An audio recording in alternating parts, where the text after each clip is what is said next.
మనం మన తెలుగు జాతికి గర్వకారణమైన లెజెండ్స్ ని గౌరవించకపోయినా పర్లేదు, కానీ అవమానపరచకూడదు. ఒకవేళ అవమానపరిస్తే ఏం జరుగుతుందో ఈ వీడియోలో తెలుసుకుందాం. నల్గొండ జిల్లాలో మాజీ ముఖ్యమంత్రి ఎన్టీఆర్ విగ్రహాన్ని దహనం చేసిన కేసు పెద్ద సెన్సేషన్ గా మారింది. ఈ కేసుని పోలీసులు విజయవంతంగా ఛేదించారు. అయితే ఈ కేసులో అరెస్ట్ అయిన నిందితుల వెనుక ఉన్న అసలు నిజాలు తెలిస్తే ఖచ్చితంగా షాక్ అవుతారు. ఘాతుకానికి పాల్పడిన ఇద్దరు నిందితుల్ని పోలీసులు బుధవారం అంటే జూన్ 17న అరెస్ట్ చేశారు. అసలు ఏం జరిగిందంటే జూన్ 6న తెల్లవారుజామున ఒక కారులో వచ్చి ఎన్టీఆర్ విగ్రహంపై బెడ్షీట్ కప్పి ఆ బెడ్షీట్ పై పెట్రోల్ పోసి మొత్తం తగలబెట్టేశారు.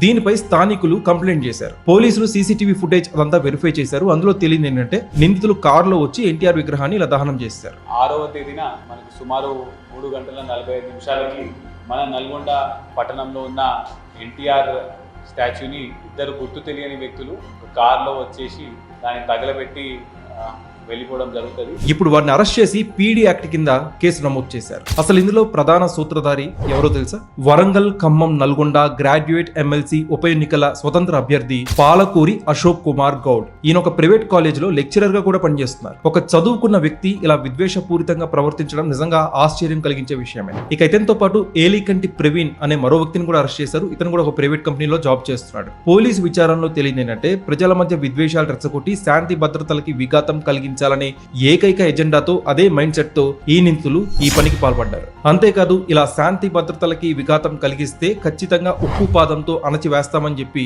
ఎస్పీ కూడా హెచ్చరించారు. A1 పేరు పాలకూరి అశోక్ గౌడ్, తనకి 45 సంవత్సరాలు. ఇతను ప్రైవేట్ లెక్చరర్, చైతన్యపూరిలో ఒక కోచింగ్ ఇన్స్టిట్యూట్ నడుపుతారు. A2 పేరు ఏలుకుంటి ప్రవీణ్, ఇతను 23 years. క్రైమ్ నంబర్ 232/26 కింద నల్గొండ 2 టౌన్ లో సెక్షన్స్ 326, 196, 126, 324, 292, సెక్షన్ 4 PDPP యాక్ట్ కింద మనం FIR నమోదు చేయడం జరిగింది.